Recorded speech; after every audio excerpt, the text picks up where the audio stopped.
spring training has barely begun, but whispers of a work stoppage loom over Major League Baseball. While the collective bargaining agreement doesn't expire until 2026, the buzz around a potential lockout is palpable. Team owners, pointing to the Los Angeles Dodgers and New York Mets with their sky-high payrolls, are pushing for a salary cap. They argue that the disparity in spending makes it difficult for smaller teams to compete. On the other side, players see it differently. They believe the focus should be on emulating the Dodgers and Mets' commitment to winning, not limiting spending. Tony Clark, executive director of the Major League Baseball Players Association, hears the chatter too.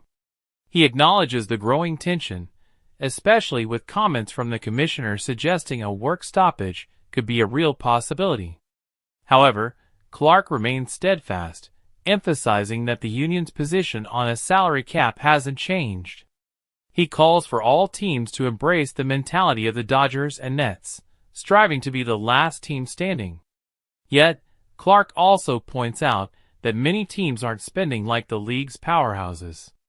While the free agent market has seen nearly $3.2 billion in spending, much of it is concentrated in the hands of a few teams.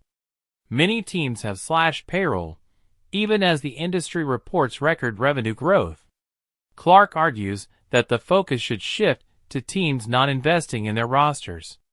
With the baseball industry flourishing financially, he finds it curious that some owners claim poverty while simultaneously investing in other ventures.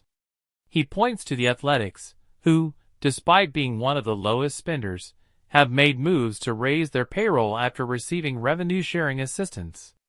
Clark doesn't suggest that all teams need to spend like the Dodgers or Mets, but he does believe that every team should have the desire to compete and improve.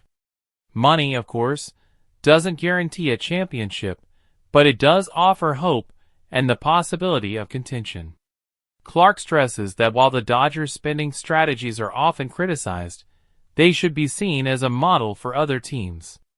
Teams don't need to be in large markets to adopt similar methods, and there's no reason all teams can't take advantage of the financial flexibility within the game. As the expiration of the CBA approaches, Clark remains cautiously optimistic.